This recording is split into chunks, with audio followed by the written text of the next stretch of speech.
Ignoring Jacob's accusations, Susan checked her watch and said, "I have about half an hour.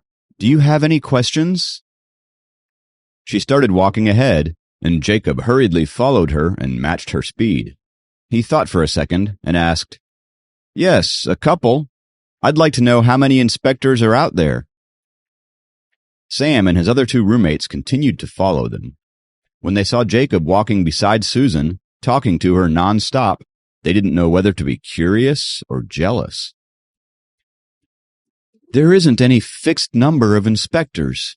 Some travel around the world, disguised as artists and such, and others, like me, stay in one city and supervise the dragons in that area," Susan answered Jacob patiently. Jacob was happy to get all the information he could. He continued to ask, "So, how can I recognize these inspectors?" This question was important to him. After all, his life depended on it. "You can't recognize the inspectors, especially those who wander around.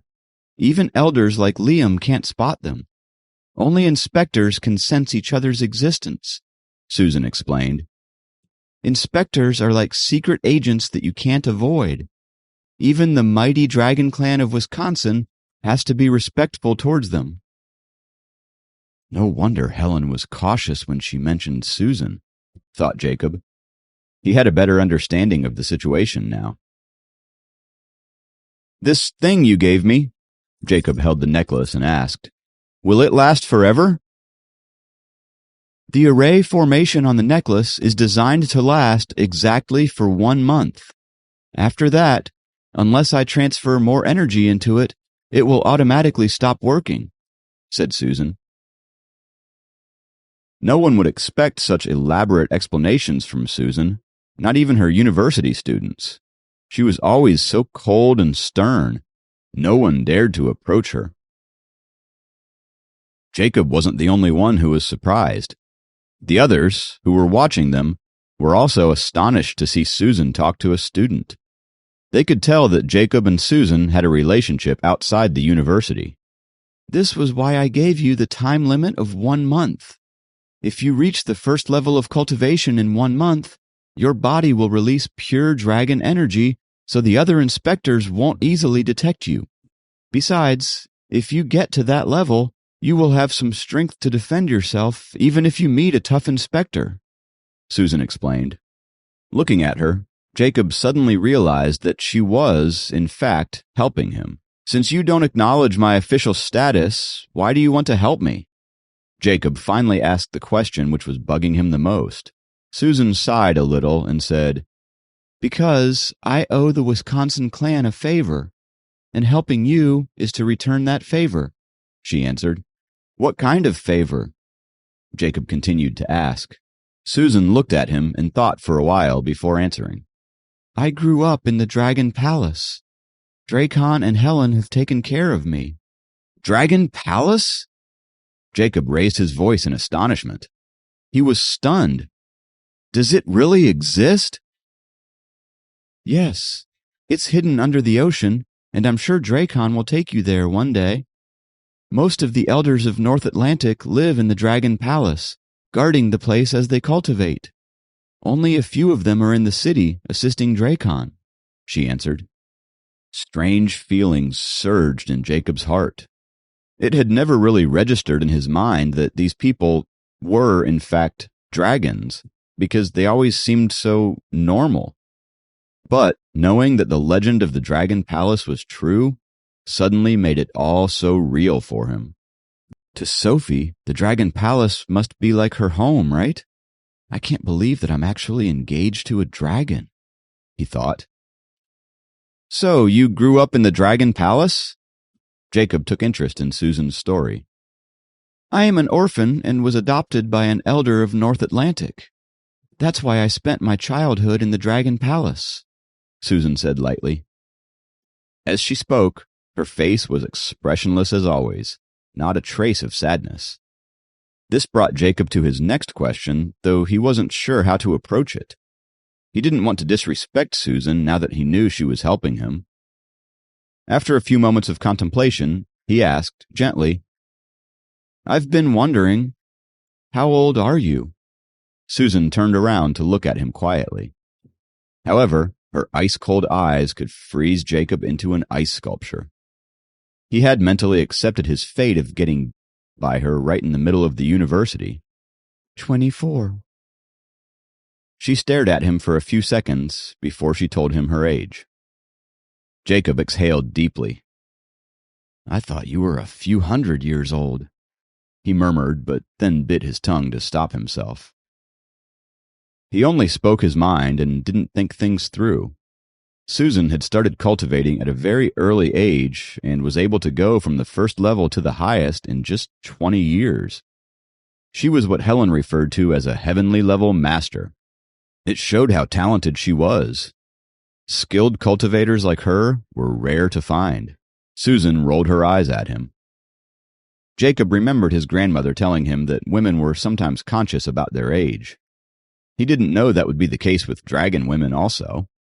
Okay, what other questions do you have? Susan asked Jacob in her signature cold voice. Oh, are there any quiet places in the school where I can concentrate on cultivating? Jacob suddenly remembered and asked. He was still frustrated about being interrupted the last time. Quiet places. Susan thought about it and said, You should go find Liam and ask for a spare office to cultivate in. Don't you think that would be a bit extreme? Jacob hesitated. Owning a separate office as an ordinary student would attract unnecessary attention. It's your job to find where you should cultivate. I'm not dealing with it, Susan said coldly and let him know that it wasn't her business. Or, Jacob asked cautiously, could I borrow your office? I gave you an inch and you want to take a mile? Susan raised her eyebrows. Jacob chuckled awkwardly and tried to explain.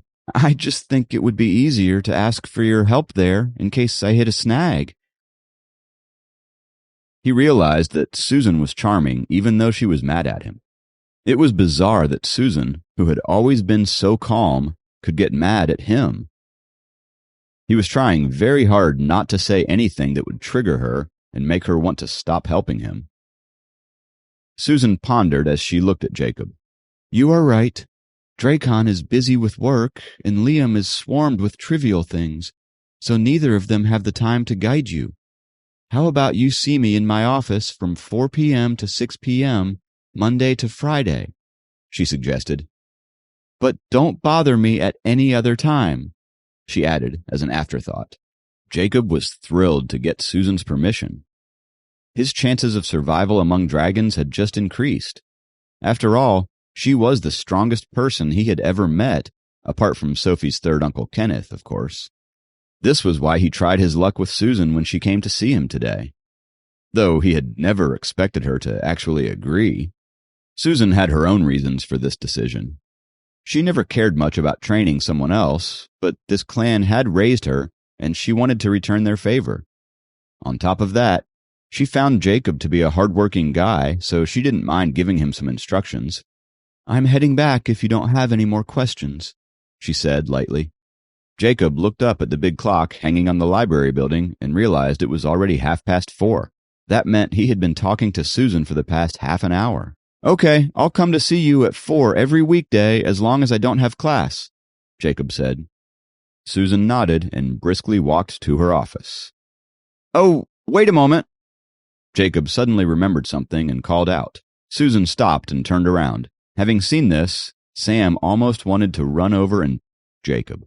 Aside from the walk, Jacob could even call out to her and ask her to stop, he thought. Lots of people saw me walking with you on campus today. How should I explain it to them? He asked her.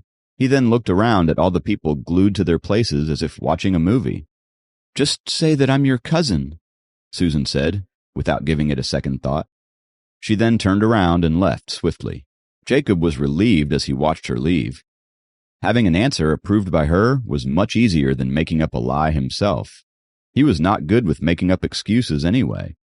He was also afraid of making Susan mad and invoking her wrath. Just as he turned around and started to prepare for the upcoming interrogation from his roommates, a familiar bright red color came into his view. He looked over and saw a red driving towards the campus. Although the driver was not speeding, the flame-like color still dragged a ray of red behind it. I have seen this car somewhere, Jacob remembered. Susan, who had almost reached her office, also slowed down at the sight of the car. The lady in the car took off her sunglasses and flashed a charming smile. "Sue, long time no see." Who could it be if not Helen? Sam and the guys were just about to go grill Jacob. However, seeing the made them stop in their tracks. The day was just getting crazier by the minute. Please subscribe to the Pocket FM YouTube channel and press the bell icon for instant notification. Check out our channel for more such exciting shows.